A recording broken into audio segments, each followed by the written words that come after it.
Tanpa digitalisasi yang mampu mengakses sampai ke pelosok-pelosok Indonesia bagian timur, niscayalah perekonomian di Indonesia bagian timur tidak akan berkembang seperti Indonesia bagian barat. Tetapi yang saya sangat sayangkan, kenapa sih korupsi sebesar ini sampai terjadi?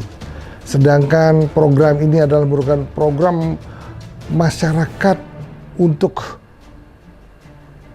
Indonesia Timur. Membingungkan sekali. Kalau tidak salah budget untuk pembangunan menara BTS 4G ini 10 triliun. Tetapi diduga korupsinya sebesar 8 triliun lebih.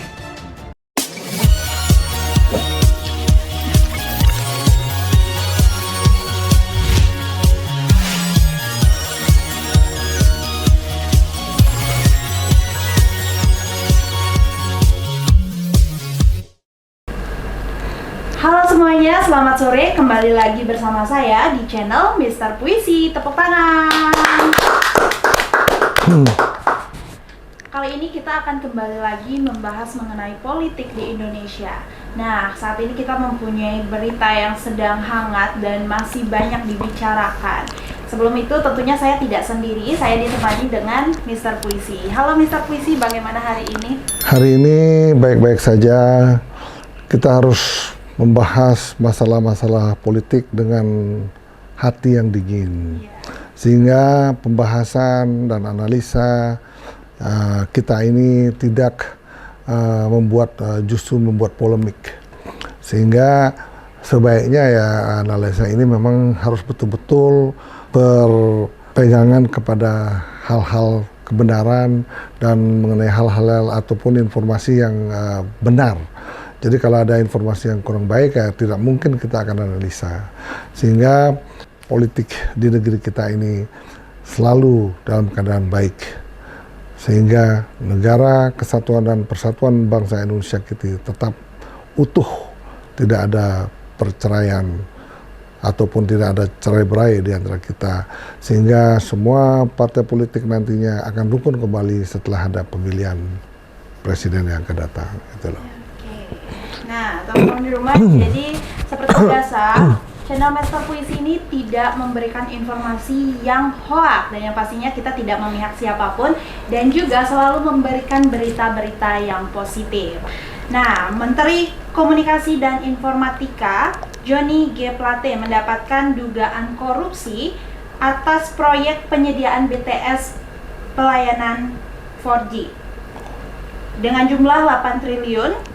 Menteri Johnny ditetapkan sebagai tersangka setelah pemeriksaan selama 3 kali, yaitu ditetapkan pada tanggal 17 Mei 2023 oleh Kejaksaan Agung.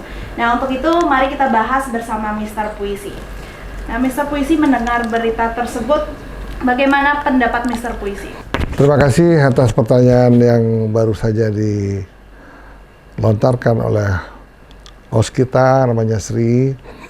Maka pada hari ini memang harus kita bahas masalah ini karena masalah mengenai dugaan korupsi di Menkominfo itu sudah sangat ramai diberitakan oleh media sosial maupun media televisi di negeri kita.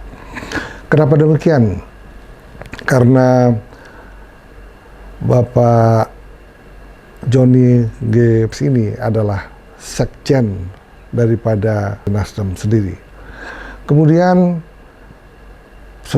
sudah kita ketahui bersama bahwa Nasdem sendiri adalah merupakan partai yang mengusung koalisi perubahan, di mana yang diusung itu adalah Pak Anies Baswedan. Nah, inilah akan menjadi polemik lebih besar lagi apabila hal ini terus diinformasikan melalui media televisi maupun media sosial lainnya. Karena apa? Memang sangat memungkinkan untuk mempengaruhi kredibilitas atau elektabilitas daripada Partai Nasdem itu sendiri.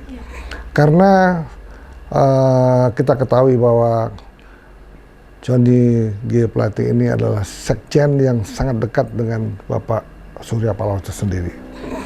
Di mana sangat mengejutkan semua masyarakat Indonesia.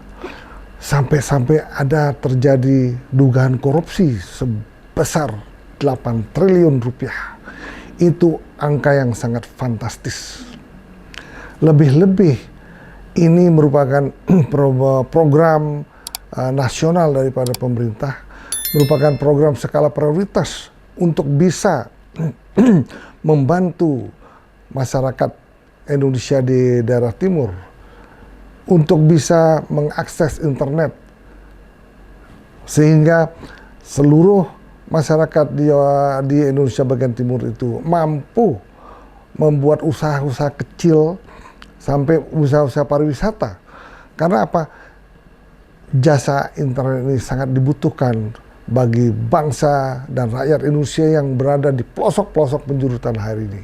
Tanpa digitalisasi yang mampu mengakses sampai ke pelosok-pelosok Indonesia bagian timur, niscayalah perekonomian di Indonesia bagian timur tidak akan berkembang seperti Indonesia bagian barat.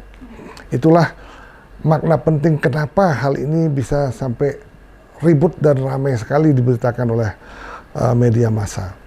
Karena apa? Satu, yang diduga korupsi itu adalah Sekjen Partai Nasdem.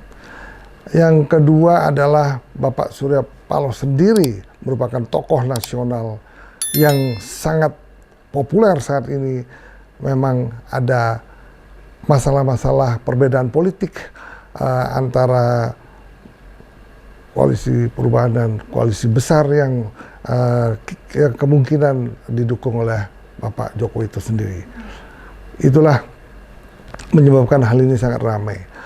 Ini program yang sangat dinanti-nantikan oleh masyarakat, di mana proyek nasional ini memang merupakan proyek yang sudah lama diprogramkan oleh pemerintah. Sebetulnya hal ini kalau tidak ada penangkapan terhadap Sekjen Partai Nasdem sendiri, tidak akan seheboh ini. Karena sesungguhnya dugaan korupsi di Kementerian Komunikasi dan Informatika ini sudah sejak tahun 2021 yang lalu. Malah sudah ada 5 tersangka yang sudah ditahan kalau tidak salah. Nah, dengan ditahannya sekjen daripada Nasdem itu sendiri membuat berita ini semakin heboh, semakin ramai. Karena apa? Dia adalah sekjen Nasdem yang dalam hal ini saat ini ada perbedaan politik antara Nasdem sendiri dengan koalisi pemerintahan itu sendiri. Sehingga beritanya cukup ramai. Tetapi yang saya sangat sayangkan, kenapa sih korupsi sebesar ini sampai terjadi? Sedangkan program ini adalah merupakan program masyarakat untuk Indonesia Timur.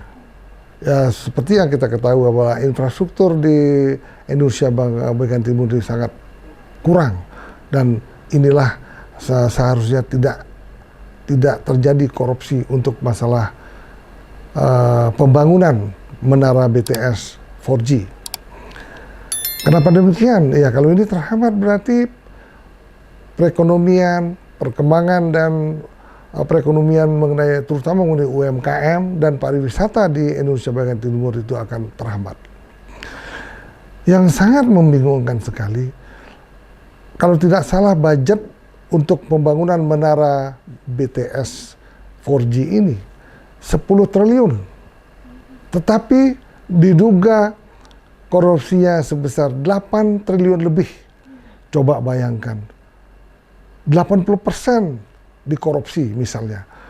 Ya kalau kita lihat, mungkin kalau kita tinjau ke proyek pemasangan menara BTS ini, mungkin menara-menaranya terpasang tidak lengkap dan tidak ada kerangka teknologi yang terpasang di sana. Hanya besi-besi menara saja yang terlihat di sana.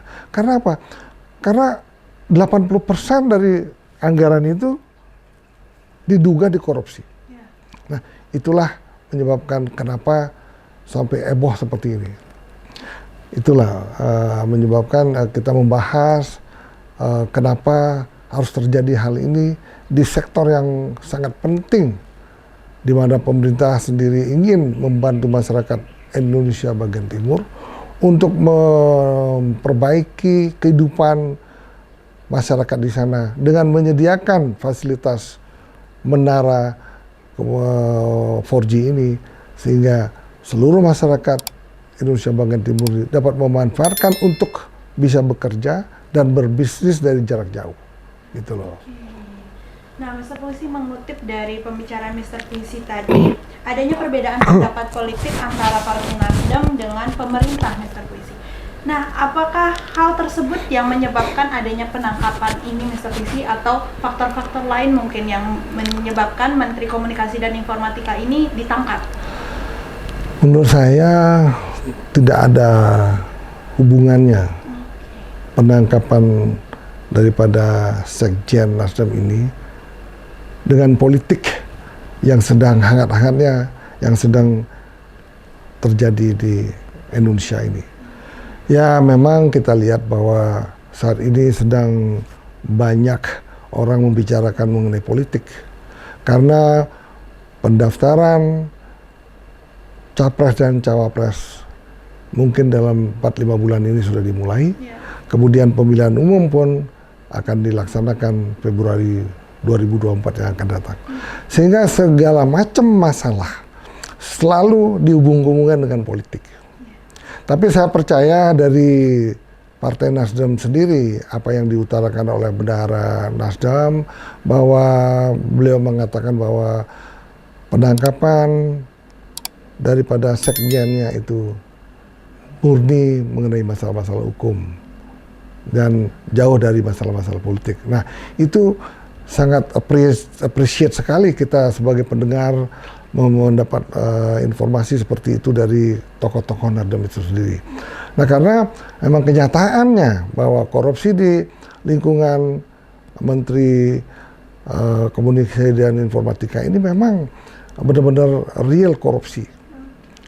Tidak mungkin misalnya korupsi itu adalah fiktif, sedangkan sudah BPK dan instansi lain sudah memeriksa hal ini, sehingga memang ini sudah merupakan korupsi yang sangat luar biasa.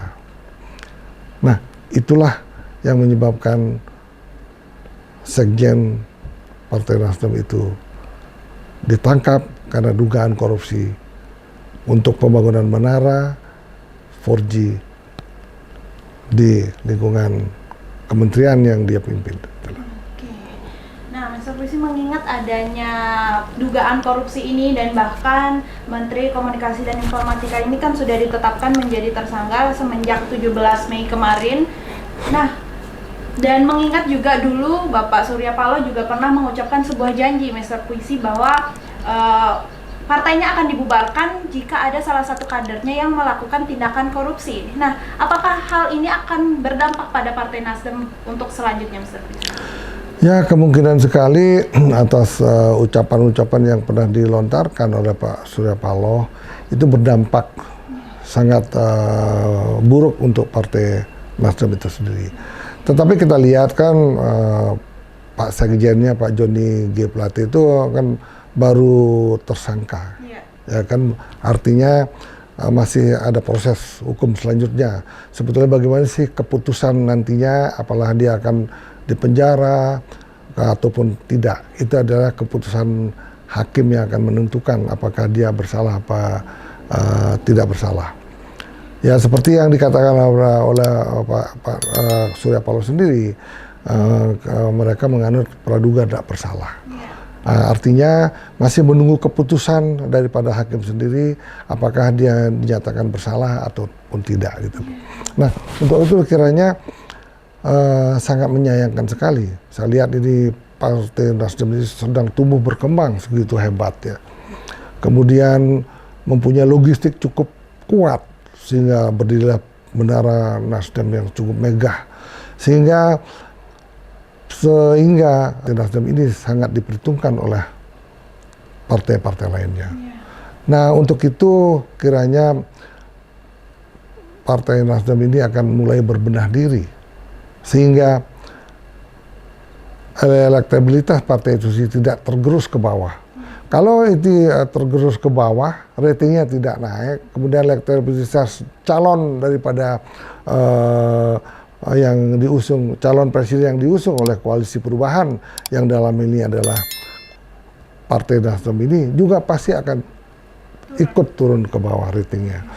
Ya, mudah-mudahan masalah yang mengenai dugaan korupsi cepat selesai, sehingga mungkin pemerintah juga akan menelusuri kemana sih aliran dana yang ada yang dikorupsi oleh menteri tersebut beserta para kontraktornya, sehingga mudah-mudahan dana-dana itu bisa kembali lagi kepada pemerintah, kemudian pemerintah dapat meneruskan program untuk digitalisasi sampai ke Indonesia bagian timur yang sangat dibutuhkan oleh masyarakat setempat, gitu loh. Oke, wah, berarti memang pembahasan kali ini juga menarik ya Mr. Puisi, karena adanya dugaan korupsi ini dan juga adanya janji yang pernah diucapkan oleh Bapak Surya Paloh. Namun sampai saat ini banyak juga berita yang mengatakan bahwa belum mendapat jawaban akan janjinya tersebut begitu. Nah, mungkin nanti kita bisa bahas ya Mr. Puisi mengenai janji tersebut. Nah, Mr. Puisi, terima kasih untuk waktunya, dan buat teman-teman di rumah, sekali lagi channel Mr. Puisi selalu menyampaikan informasi yang positif, tidak mengandung hoaks dan tidak memihak siapapun. Jangan lupa like, komen, dan subscribe channel Mr. Puisi. Sampai jumpa kembali. Bye bye. Tepuk tangan.